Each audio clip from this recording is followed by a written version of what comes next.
Hey guys, tonight we enter a sweltering desert where grapes definitely shouldn't grow. You're sweating already, standing ankle-deep in sand that shifts and sighs with the memory of ancient winds. The sky above is an endless platter of heat, not a cloud in sight, and not a hint of mercy in the sun's gaze. Everything smells faintly toasted, even your thoughts feel lightly grilled. And yet, here comes Dionysus, barefoot and beaming, as if this bone-dry wasteland were the coziest corner of the Mediterranean. He's in a robe that somehow resists dust and dehydration, walking like he owns the place, which, given his mythological resume, isn't completely inaccurate. A grapevine wreath sits jauntily on his head. The grapes are suspiciously plump, despite the absence of any visible irrigation system for miles. He pauses, looks around, and sighs with satisfaction. Perfect, he declares. Absolutely ideal. You, meanwhile, are questioning your life choices. You've followed a wine god into a desert. You're wearing a tunic 2 sizes too large and sandals that squeak like terrified rodents. The nearest civilization is a faint shimmer on the horizon, which might be a mirage or might be real, and your water skin has already started to develop character. You probably won't survive this. So, before you get comfortable, take a moment to like the video and subscribe, but only if you genuinely enjoy what I do here. And hey, let me know in the comments where you're listening from and what time it is there. I always love reading those. Now, dim the lights, maybe turn on a fan for that soft background hum, and let's ease into tonight's journey together. The plan, as Dionysus calmly explains while gesturing toward a cracked expanse of sand, is to open a winery. Here. In the desert. The climate, he says, is misunderstood. It has a dryness that brings out honesty in the fruit. You glance around. The only fruit in sight is a sun-dried pomegranate husk and what might be a tumbleweed. Still, Dionysus has a point. Historically, wine grapes are stubborn little things. They thrive where other crops give up. Too much moisture, and the flavors go flabby. Too little, and they concentrate into something intense, something unforgettable. That's why some of the world's best wines come from high-stress environments. The ancient Greeks knew this. The Romans wrote sonnets about struggling vines. But this is pushing it. He kneels to the ground, brushing aside the top layer of sand like it's powdered sugar on a pastry. Beneath, the soil is surprising, chalky, mineral-rich, shot through with ancient salts. See, he grins. This place has a memory. The earth here remembers water, remembers sweetness. We just need to coax it out. You begin to walk with him, step by crunchy step. Every footfall kicks up a fine dust that clings to your ankles and dreams.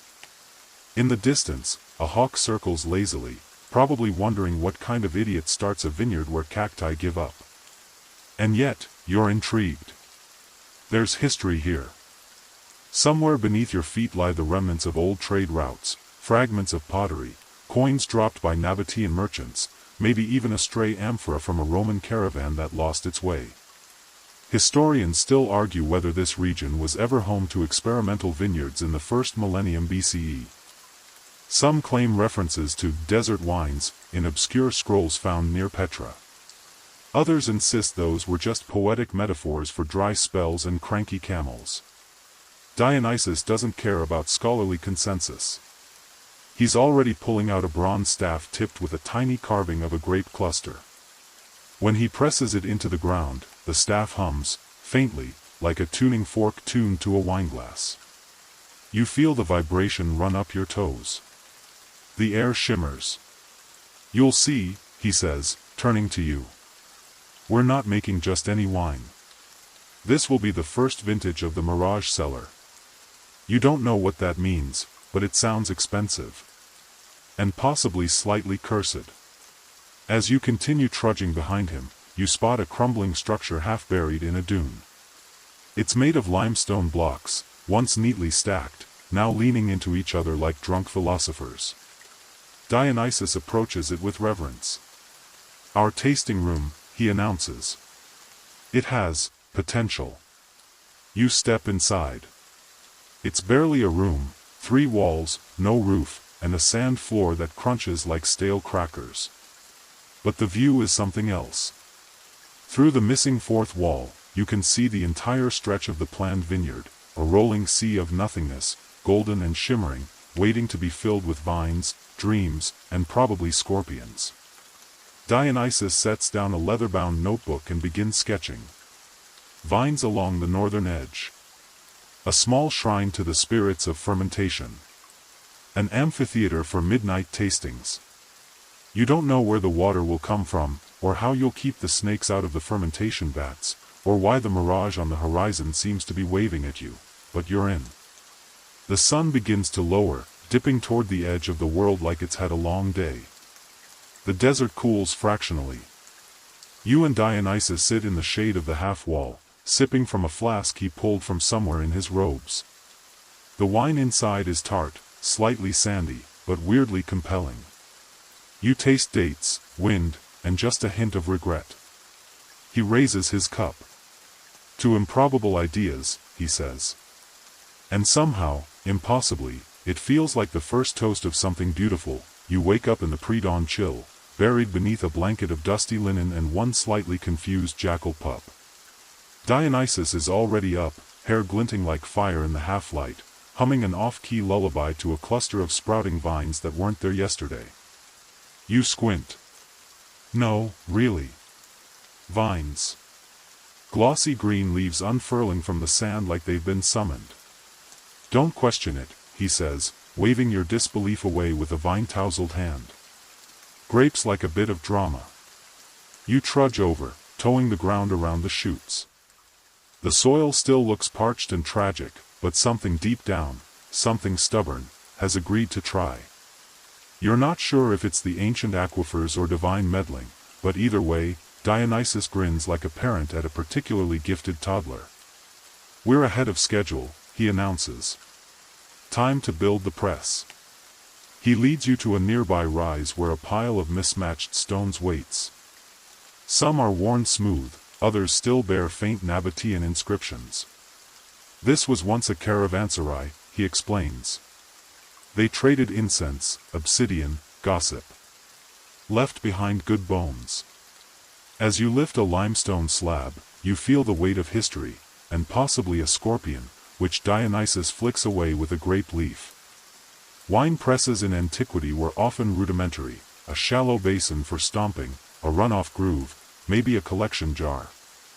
But this is Dionysus we're talking about.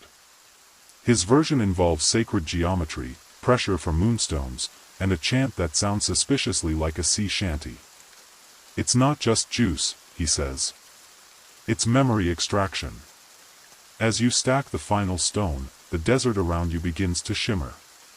Not with heat, but with potential. By midday, you've finished constructing the press, and you're already regretting the effort. Your hands are scraped raw, your mouth tastes like sandpaper, and the sun has entered its cruelest mood, somewhere between interrogation lamp and toaster oven.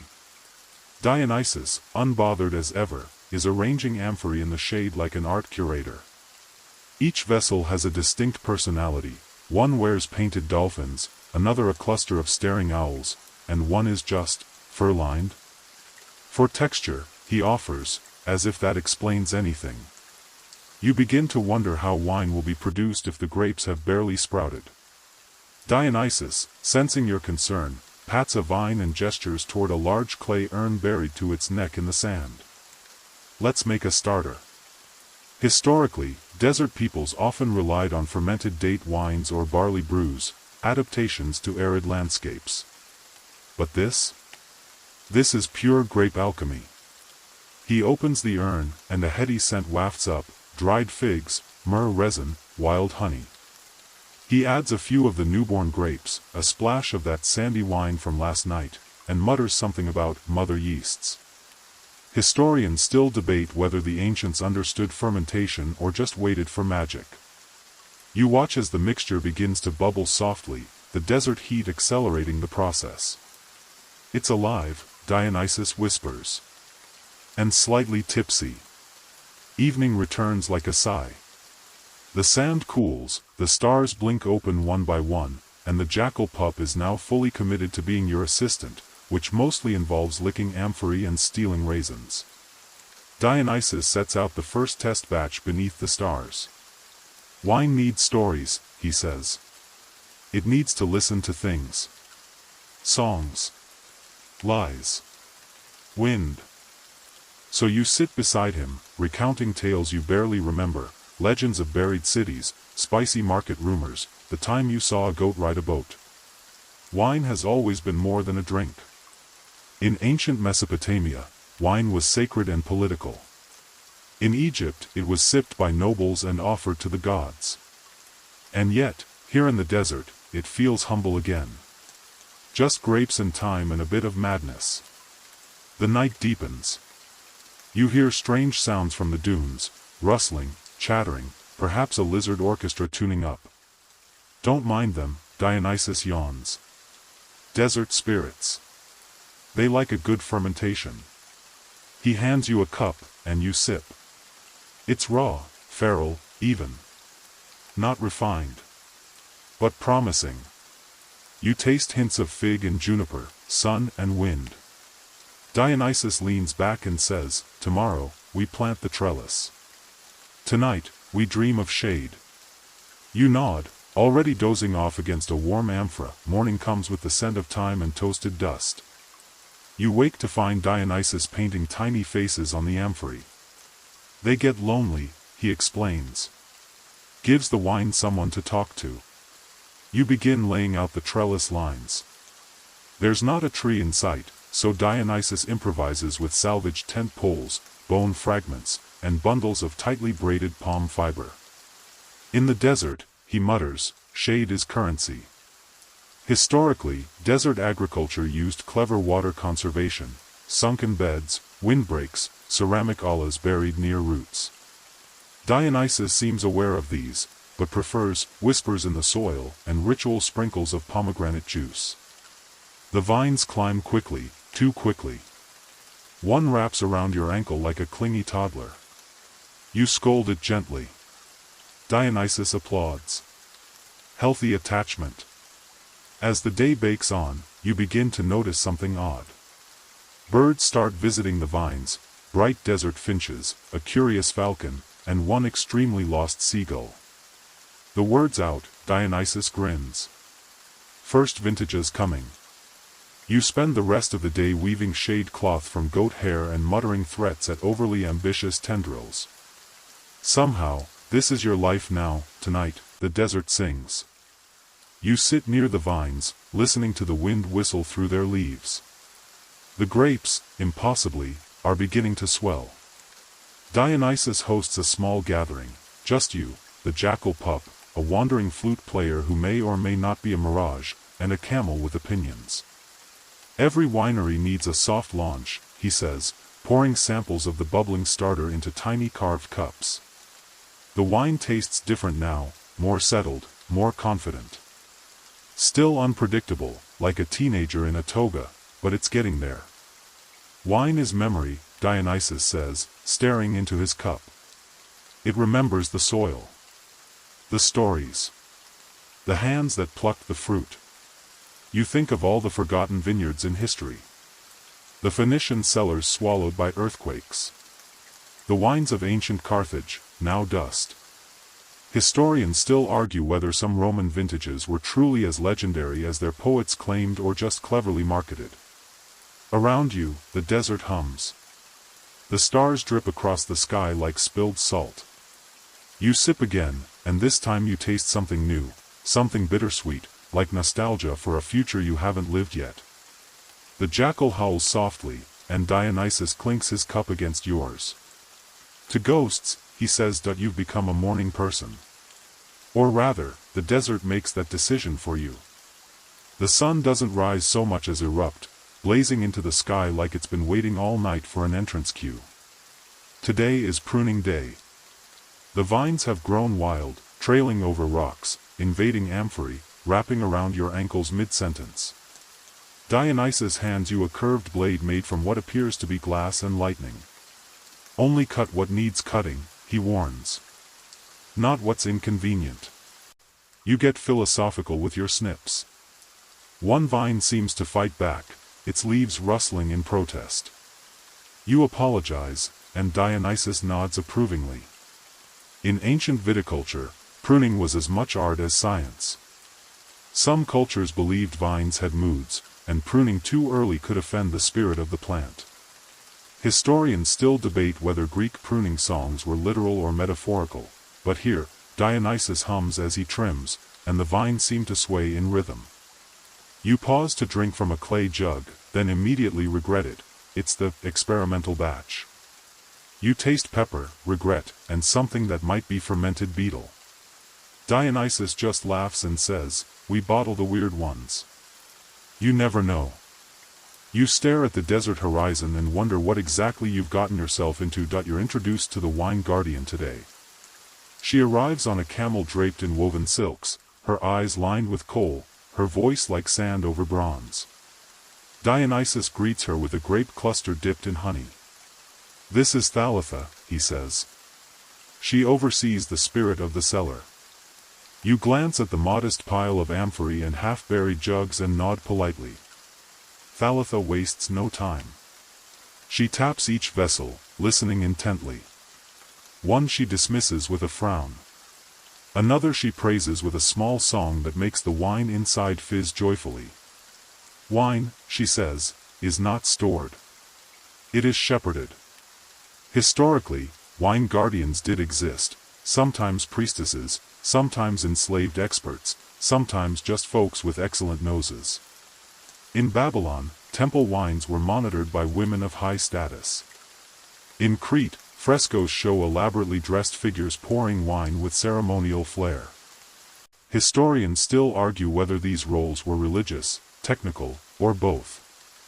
Thalitha teaches you how to seal a jug with beeswax and prayers. She sprinkles coriander into one amphora, fig ash into another. "Every wine has a soul," she whispers. Yours is still unsure. You vow not to take it personally. A storm rolls in from nowhere, just wind at first, hot and dry, then a wall of swirling dust that turns the world a soft shade of chaos. You clutch the jackal pup and dive behind the fermentation pit. Dionysus stands calmly in the center of it all, arms raised like he's welcoming an old friend. "Desert's thirsty," he shouts over the gale. "Let it drink." The vines whip and bend, but do not break. You squint through the dust to see them clinging together like dancers mid-routine. Thalitha ties her robes tighter and chants to the spirits of preservation.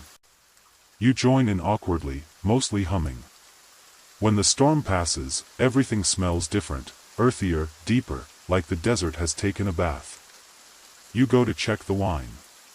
Miraculously, nothing is broken. One amphora is even fuller than before. Storm wine, Dionysus grins. Unrepeatable. Utterly irrational. Delicious. Historians still argue whether desert winemakers used storm exposure as a technique or simply endured it. Some ancient texts mention sky-cracked vintages, wine aged under thunder, and claim it had prophetic properties. You take a sip. It's smoky, spicy, and tastes vaguely of cosmic rebirth. You raise your cup. "To sandstorms," you say. And the desert sighs in agreement. It's bottling day, or at least the desert version of it. You're perched on a sun-warmed rock with a bundle of reeds and a skeptical look on your face. Dionysus, unsurprisingly, is thrilled. "We don't just trap wine," he says, handing you a funnel carved from a gazelle horn. "We seal stories." He's right, in his own unhinged way. Wine vessels have always been storytellers. Ancient amphorae often bore marks of origin, shipping directions, even poetry. Roman vintners branded theirs with cheeky slogans like, "strong stuff" or "guaranteed to cause regret."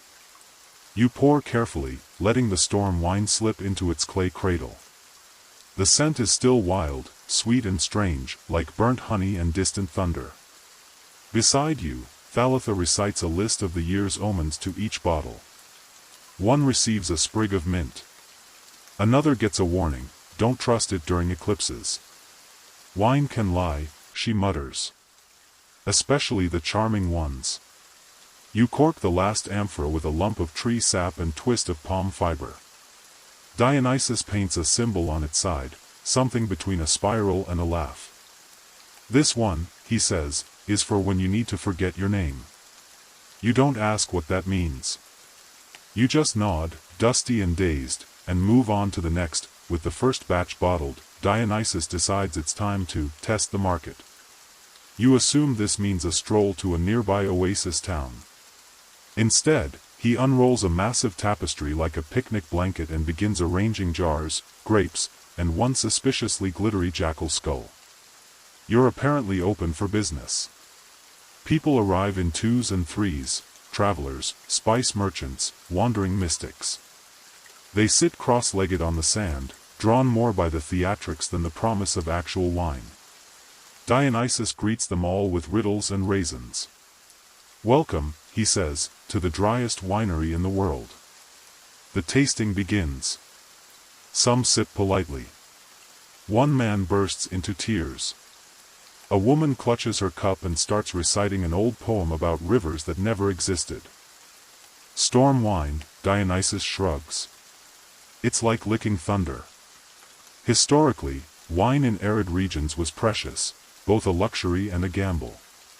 Spoilage was common, storage inconsistent. But it traveled far. Fragments of Egyptian amphorae have been found in Bronze Age Armenia. Historians still debate how much of this movement was trade versus gift exchange, or divine bribes. As the sun sets, your little pop-up fades back into myth. The jackal skull gleams. A child giggles. You sell 3 bottles and earn a bag of cinnamon and a suspiciously chatty parrot. Dionysus wants labels. You can't just hand someone a mystery in a jar, he says, ignoring the fact that's exactly what he's been doing. Presentation matters. You're given charcoal and a stack of sun-dried date leaves to sketch upon. Each label must capture the essence of the vintage, which turns out to be code 4, include at least one cryptic animal and one smirking metaphor. One bottle gets a jackal wearing a monocle. Another shows a scorpion holding a fan. Yours features a snail sipping from a goblet taller than itself. Dionysus applauds. That's the spirit. Labeling wine is ancient work. The Greeks often inscribed amphorae with harvest years and producers' names. Romans took it further, branding entire regions, Falernian, Caecuban, as luxury staples. Some Egyptian winemakers even left tasting notes like, good, fresh, for festivals only. Historians still argue if these inscriptions were honest or clever sales tactics. You watch as Dionysus ties each tag with a strand of dyed wool. Color matters, he says. Red for memory, blue for nonsense, gold for things that glow in the dark. You blink. Glow in the dark? He just winks. Let's just say the next batch will involve moonstones. You make a mental note, don't drink the glowing one alone. A delegation arrives at dawn, and by delegation, you mean 3 goats, a flute player, and a woman in indigo robes carrying a scroll the length of a table runner. She introduces herself as Amal, wine inspector of the Third Crescent. You assume she's kidding. She is not. Amal inspects everything, sniffs corks, pokes fermentation pits, interrogates Thalitha about acidity and pH like they're war crimes. Dionysus lounges in the shade, eating dates and tossing commentary like grape seeds. Yes, that jug was weeping last week. Emotional vintage. Amal is unimpressed. Is this winery registered?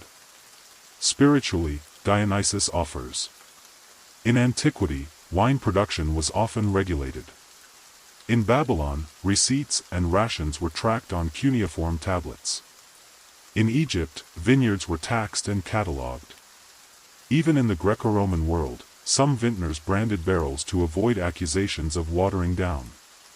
Historians still debate how effective these measures were, or how much was bribery disguised as paperwork. Amal finally sips from a flask labeled Desert Lullaby. She pauses. Then sips again. Acceptable, she says, with a nod as sacred as any decree. Dionysus raises a brow. High praise from bureaucracy. You start drafting your winery's first official motto, barely legal, mostly magical. With the blessing of Amal, or at least her grudging nod, you and Dionysus decide it's time to expand operations. You start scouting nearby dunes for a new fermentation site. Desert terroir, Dionysus explains. Each dune has a different mood. This one? Mysterious but loyal. That one? Full of secrets and ants. Eventually, you find a bowl-shaped depression between two rock ridges. Shaded in the mornings, open to stars at night. Dionysus calls it the Whisper Bowl. You call it Sweaty Ridge, but he overrules you. You dig out shallow troughs, line them with crushed obsidian, and pour the starter in. The black glass reflects the sky, and the ferment begins. Desert mirror technique, Dionysus says. Rare. Slightly illegal. Historically, some winemakers buried amphorae in sand or even seawater to control temperature. Persian ice pits were used to store wine chilled, even in summer. Some archaeological finds suggest fermentation in stone-lined pits, though scholars still argue whether those were for wine or pickled camel cheese. The new batch begins to fizz with enthusiasm. You catch whiffs of lavender, cinnamon, and something like wet parchment. Already singing, Thalitha says, listening to a jug with her ear pressed close.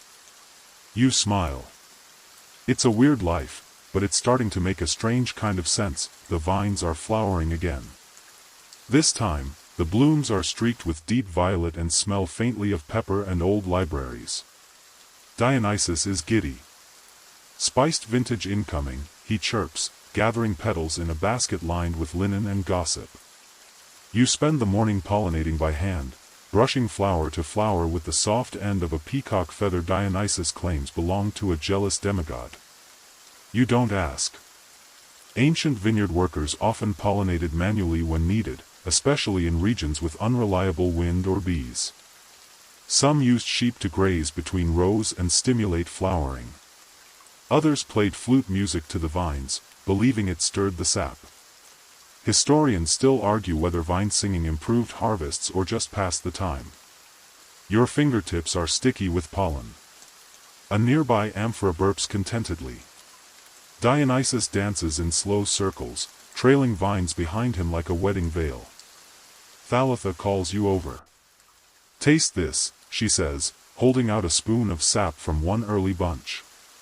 You lick it, expecting sweetness. Instead, it's savory, like olives and dusk. Dionysus claps. It's starting. The desert is remembering wine. You look at the sand, the sky, the vines, and realize, so are you. It's riddle night. Dionysus declares that all future blends must be tested with a riddle. If the wine can't answer, it's not ready. You assume this is a metaphor. You are wrong. He arranges the amphorae in a semicircle. Each is presented with a riddle: what has roots but never grows, or, the more you take, the more you leave behind. If the wine bubbles, he nods. If it stays still, he sighs and says, not wise enough yet. You try not to laugh. Thalitha, however, plays along. Wine must think, she says. Or at least pretend to. Historically, riddles were part of many cultures' oral traditions. Sumerians, Greeks, even Nabateans loved a good puzzle. Some feasts included riddle games between guests. Drinkers had to answer or take another sip. Historians still argue if these riddles trained the mind or simply ensured nobody stayed sober. You sit beside an amphora labeled Dune Bloom and whisper, what drinks but is always dry? It gurgles quietly. Dionysus gasps. It's close. You declare it nearly bottled. That night, you dream of talking vines and cups that ask your name before letting you drink. You wake up parched and oddly inspired. A traveling bard arrives, dragging a cart filled with wind chimes and melancholy. He calls himself Leor and claims to have composed the lullabies of Babylon, though he looks about 20 and smells like cactus jam. Still, Dionysus welcomes him. Every vineyard needs a ballad, he says. Even the fermented ones. Leor begins performing near the fermentation trench at sunset. His music is haunting, flute, hums, the occasional word in a language you don't quite understand. The wine listens. You swear one amphora tilts toward the sound. In the ancient world, music was often used in fermentation spaces. Egyptians played harp during pressing rituals.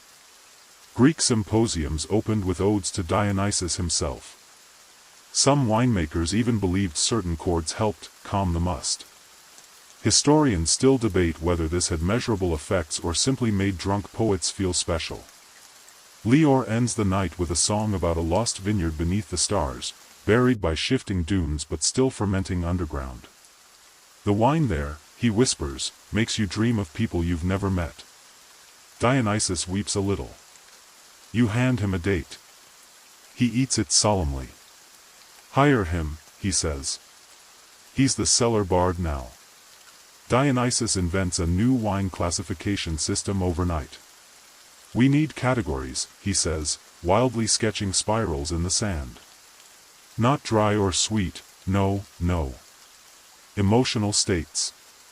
You lean over his shoulder. He's labeled wines as whisper, tempest, flirt, lament, and utter chaos. You help sort the bottles accordingly. Storm wine goes under tempest, naturally. The weird spicy one that made you cry after sipping? Lament. A fizzy pink blend that somehow tasted like laughter gets flirt. Thalitha adds a sixth category, forbidden. You don't ask which ones go there. You just back away respectfully. Categorizing wine is ancient business. Romans divided wines by region and age, but also by use, medical, ritual, or daily drink. The Chinese classified wines by fermentation method. Modern sommeliers would be baffled by Dionysus' methods, but probably intrigued.